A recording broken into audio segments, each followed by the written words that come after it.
चंद्रवंशी समाज का इतिहास काफ़ी गौरवशाली है, लेकिन हमारा अतीत उतना अच्छा नहीं है, बल्कि गांव में खराब है।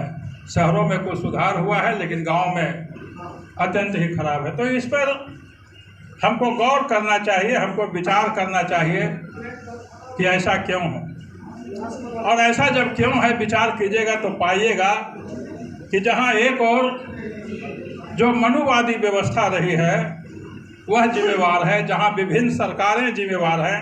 मैं विभिन्न सरकार बोल रहा हूं, कोई एक पार्टी की सरकार नहीं। बिहार सरकार या भारत सरकार, कोई भी सरकार हमारी ओर उतना ध्यान नहीं दिया जितना देना चाहिए था। ये दो कारण होने के साथ साथ एक कारण हम भी हैं।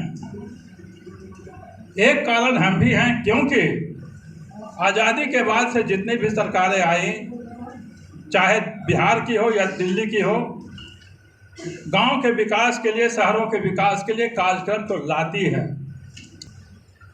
मंच क्या सोचता है, चंद्रवंशी चेतना मंच की क्या सोच है, चंद्रवंशी सोचना चेतना मंच का क्या कार्यक्रम है, चंद्रवंशी चेतना मंच चंद्रवंशी समाज के विकास के लिए कौन सा रास्ता अख्तियार करना चाहता है। इस पर जो हमारा 24 सूत्री फार्मूला है जो आपको बांटा गया है, ये जो चंद्रवंशी चेतना मंच है ये आपको सम्मान बढ़ाने के लिए है। ये आपका आर्थिक विकास नहीं कर सकता। हम राज्यसभा सदस्य हैं तो हम कितने गरीबों का उत्थान कर सकेंगे, हम आपका मूछ टाइट कैसे हो ये काम कर सकते हैं, और वो हम करेंगे। तो चंद्रवंशी समाज को भी सोचना होगा कि हमको कौन सा रास्ता अख्तियार करना हो।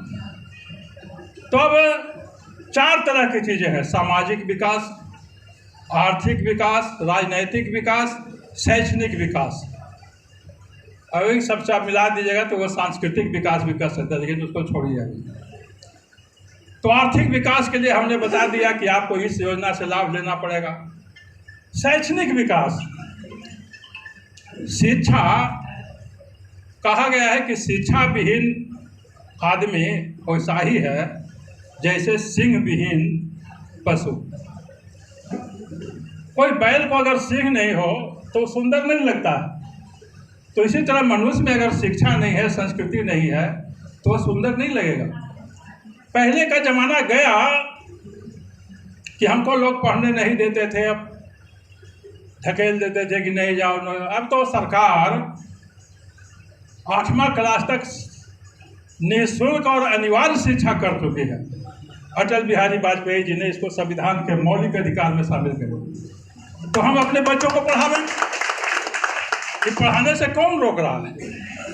और बच्चे जो पढ़ने जाए तो मन लगा के पढ़ें, मन लगा के पढ़ें तो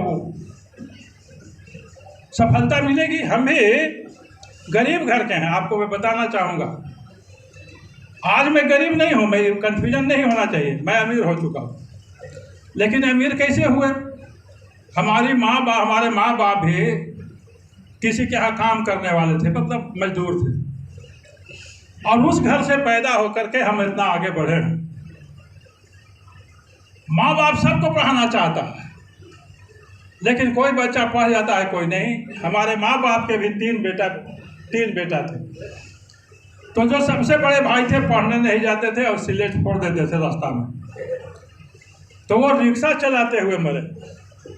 वो हमारे मैंने इतना उम्र है का अंतर है कि हम बड़ा हुए तब तक मृत्यु बहुत का अंतर था उम्र का, मतलब देहात में होता है ना कि।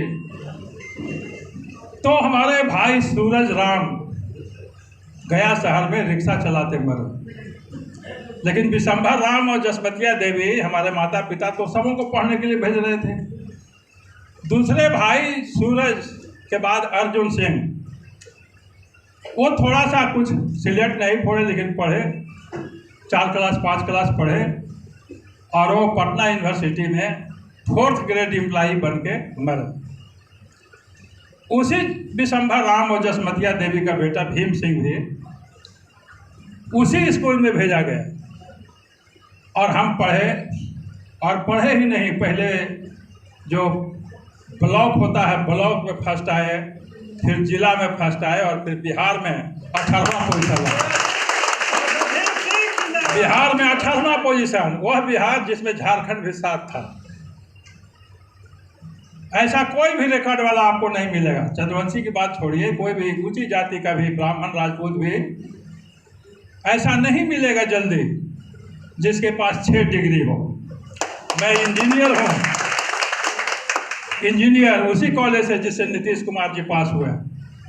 LLB अधिवक्ता भी हूँ, डिप्लोमा इन सेफ्टी मैनेजमेंट भी हूँ, प्रबंधन का भी। MA डबल MA हूँ, MA in sociology, MA in labour and social welfare. और जो डॉक्टर लिखा हुआ है डॉक्टर भीम सिंह, ये 6ठा डिग्री है जो PhD हमने किया है। ये 6 डिग्री।